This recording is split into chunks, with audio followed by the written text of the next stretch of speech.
এখনই এভাবে ক্রিম দিয়ে ব্রাশের সাহায্যে একটু আঁকিবুকি করে দিতে হবে, যেমনটা স্ক্রিনে দেখতে পাচ্ছেন। নাগিনের জন্য আবার ব্রাশ না কিনলে টাকা অপচয় করে চাইলে আপনারা এখানে কাগজও ব্যবহার করতে পারেন ফিনিশিংয়ের জন্য। যেহেতু এটা আপনাকে ছেড়ে দেওয়া মানুষের জন্য তৈরি করতে হবে, অবশ্যই কান দিতে হবে। আর এক্সের কান কিন্তু একটু লম্বাটে হয়ে থাকে, না হয় তারা বেইমানি করবে কীভাবে। লম্বা লম্বা করে দুপাশে কান দেওয়া হয়ে গেলে পুরো গায়ের উপরে একদম মনে যত রাগ ক্ষোভ জিদ আছে সব মিশিয়ে আঁকিবুকি করে দিবেন। এই তো খুব সুন্দর করে আঁকিবুকি করা হয়ে গেলে মাথার নিচের অংশটাও করবেন, না হয় কিন্তু চরম একটা বেইমানি হয়ে যাবে। তাদেরকে চিনার উপায় কি বলেন তো? এগুলো দিয়ে চিনাতে হবে।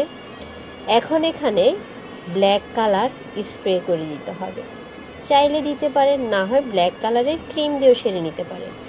ইয়েলো কালারের চোখ আর